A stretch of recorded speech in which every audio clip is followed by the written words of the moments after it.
Hey, if you like this video, subscribe to my channel, but let's get right to it.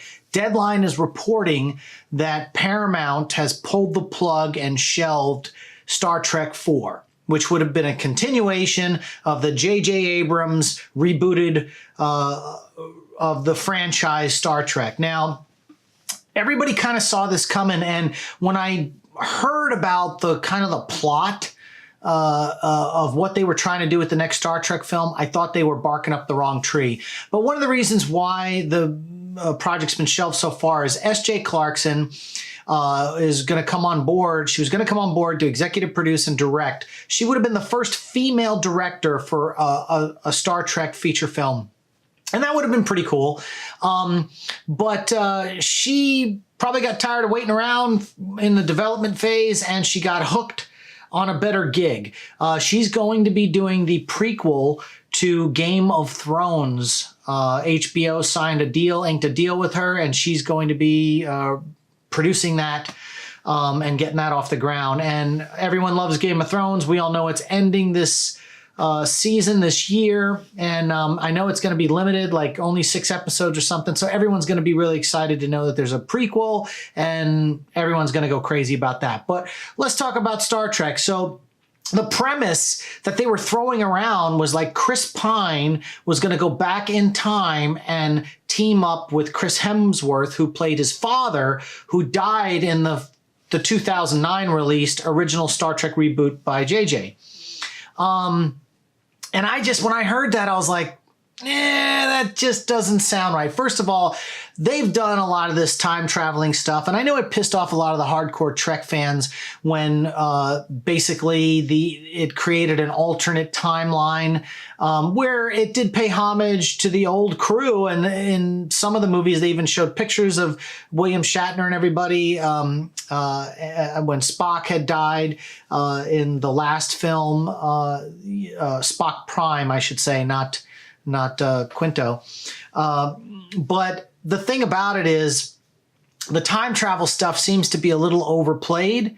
But the other thing is that movie was released, the first Star Trek film was released in 2009. So that means it was shot in 2008. So that means Chris Hemsworth has aged 10 years, but so has Chris Pine since the original one.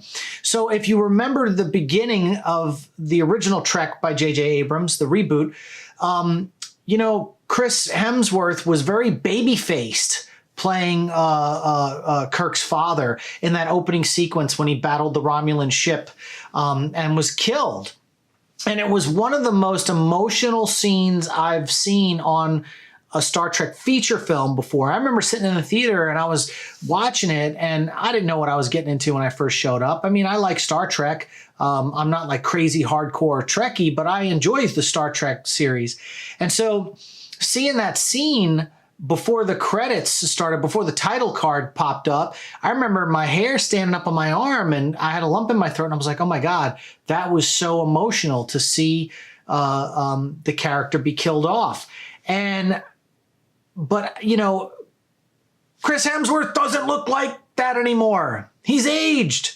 And I know they can do the de-aging thing, but if you're going to put Chris Pine and Chris Hemsworth in a movie together where they're supposed to be working together alongside each other as father and son to save whatever the day is, and then, the whole idea just seems like it just is a bust.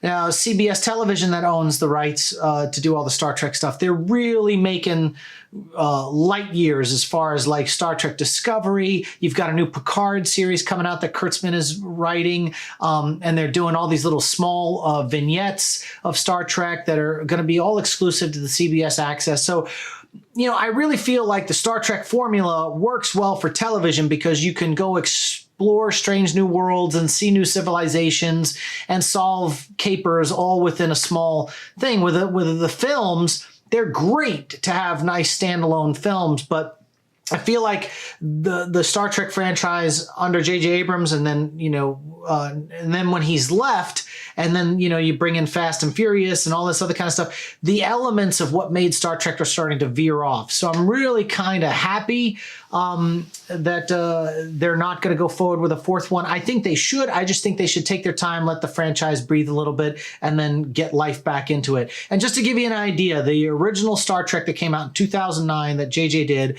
had a $150 million budget, and it brought in $385 million at the box office. So theoretically, 300 million breaks even. So the movie made like $85 million.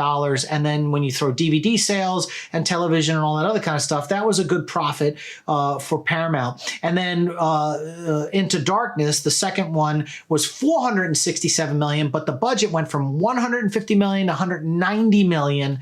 And it shouldn't have gone up that high. I mean, I realize all the actors probably negotiated salaries and things like that, but the movie still should have been kept at 150 million, which when you look at what the prequels Star Wars films were shot, each of those movies were like 150 million, and they locked it at that. They never really went higher than that. Lucas said, I'm only spending so much money. And that's what Paramount should do, is put the clamp down and say, look, these movies, we can make these movies for 150 million.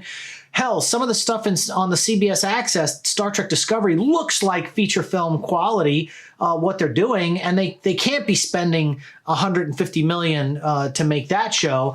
And even the new Star Wars series, Mandalorian, is 10 million an episode for 10 episodes. So they're spending $100 million to make 10 hours of content. So Paramount needs to just put the lockdown if they're doing these feature films going forward. And if all these actors want in because you've got an ensemble cast, they're going to have to start taking points on the back end and not taking a big upfront salary. So then Star Trek Beyond rolls around, and that dropped. So it only made 343 million, and the budget for that was 185 million. So it was only 5 million less than Into the Darkness. So to go from 467 million worldwide to 343 million worldwide, basically it only made 45 million bucks at the box office. And that's not good. You're supposed to want to keep going higher with your sequels revenue-wise. You don't want to drop, not in this day and age. And so I'm happy that they're pushing the pause button. We'll see what they come up with next. You know, everyone's gone off to do all their own projects. I think they'll all come back to do another Star Trek because I'm sure they all had fun working on these films. But right now, I think the Star Trek franchise belongs streaming and on television. And I think that's what we're going to get. And they're going to take a break on the feature films. What did you guys think? Were you guys looking forward to like Star Trek 4 and what they were going to do with Chris Pine and Chris Hemsworth, that pitch? I don't know, man. It just didn't feel right to me. What are your thoughts? Where do you think the Star Trek franchise is going? Leave comments below, subscribe to my channel, share this on social media, and we'll see you on the next video.